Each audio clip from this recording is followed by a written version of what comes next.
Okay guys, magluluto tayo ng lechon paksiw. Ayan to. May kalahating kilo. Meron tayo. Ayan, sauce.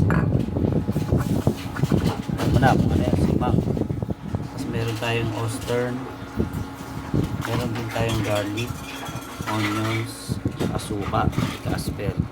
At meron din tayong magic water. Siyempre, bigay namin, meron din tayong magic laurel, meron tayong luya. Yan, luya. Ito, iinit ko na yung magic oil din ni Casper. Ayan yung pinagprituan ng mga baboy. Kaya masarap yan. Okay guys, bigisa na tayo. Ilagay ko na yung luya. Gawin lang natin yan. Ayan, mantika na yan, pinagprituan ng crispy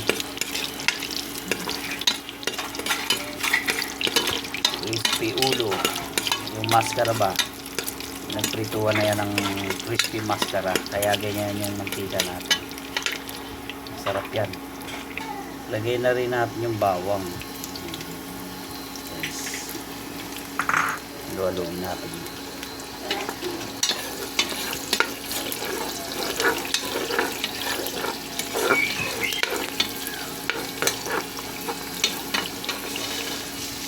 Siyempre, sabay na natin yung sibuyas. Magparehas lang naman yan. Halo-haloin.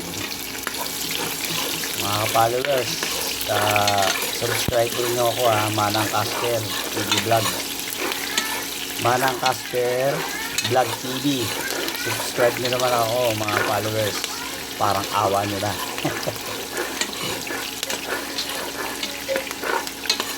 Okay. Sunod na rin natin tong pamintang buo. Haluin lang natin. Madali lang to guys. Madali na lang to lutuin kasi crispy mascara na to eh. Crispy ulo. Na pinagtad ko na rin. Kaya madali na tong lutuin tong lechon paksiw. Sunod na natin yung Eastern sauce. Ayan. Laurel. Siyempre konting toyo. Guys, ito na yung crispy ulo. Tinatad ko na yan.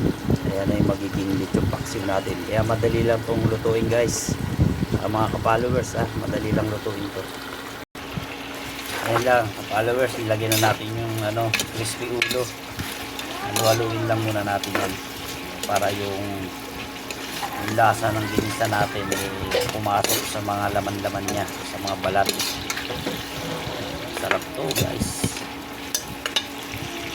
Add na natin to. Lagay na natin to simang. Ito simang, kilala nyo na simang. Tapos yan, halu-haluin na natin. Halu-haluin. Ayan, malapot na siya. Dali lang to guys. Lagyan na natin si alam nyo na, sino yan. Lagyan na natin yan. Add na natin to si magic water. Si Casper. Magic water yan. So, another halo uli. Haluin lang. Siyempre, lagyan natin siya ng suka. Magic suka ni Casper. Oh guys, after a few minutes, ito, luto na yung ating paksiw, lechon paksiw. Ayan. Papanin na lang natin yan, papalaputin onte. Pero luto na yan. Okay guys, salamat sa panonood.